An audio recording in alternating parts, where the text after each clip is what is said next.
Let's take a look at the new step record feature within Bitwig 6. Now in this song I've got a polymer loaded with a basic patch that I've created for this song or for this tutorial.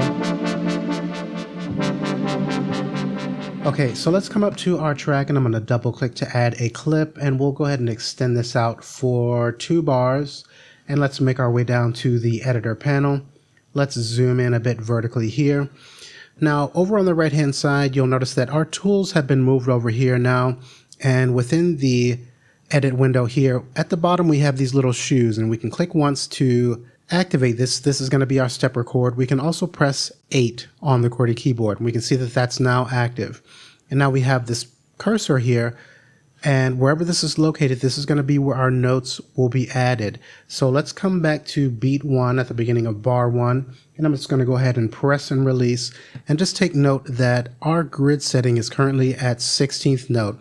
I'm going to press the period on the QWERTY keyboard to change that to 8th note, and so we'll go ahead and press and release a key on my external keyboard, and we can see that that's been added as an 8th note. Let's go ahead and left click and hold in the ruler here and zoom out a bit so we can see both of our bars. I'll go ahead and press a couple more notes on my keyboard. Okay, now let's go ahead and change the resolution of our grid. I'm going to press the period to change that to quarter note, and I'm actually going to play a chord here. And notice we have a preview here. So we can see that preview of where these chords and the notes are going to be added, as well as their length.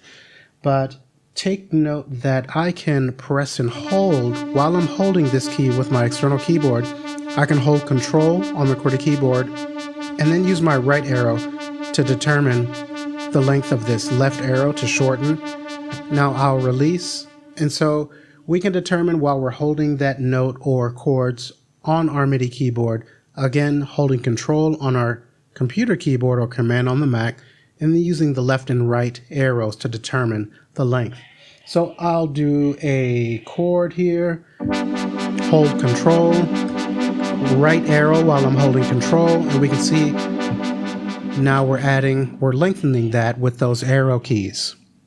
Now I can also hold Control and use the left and right arrow keys to navigate within the editor panel, say to a particular section. Say I'd like to remove these 2 chords here, then I can hold Shift and then I'll right arrow to select both of those, and then I can delete those out.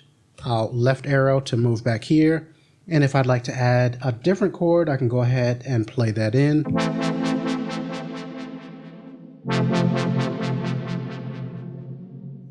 Now let's actually Control A to select all of our notes, and we'll go ahead and press Delete to remove those out.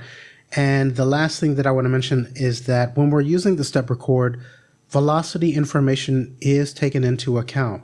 So I'm going to go ahead and press very softly on my keyboard, and we can see that velocity information is pretty low there. So, and then when I trigger a bit harder, we can see that that velocity is being recorded, or it's changed.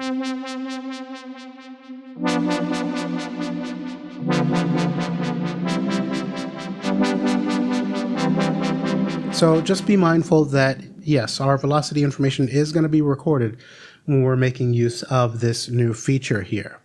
Okay guys, so we'll go ahead and wrap up here. I hope this has been useful. I think this feature is pretty straightforward and easy to use, and a cool addition to Bitwig 6. And there are many more tutorials on the way to cover all of the rest of the new features in version 6, as well as other tutorials for Bitwig in general. So be sure to stick around and check out for that. Thanks for watching, and I hope to see you in the next tutorial.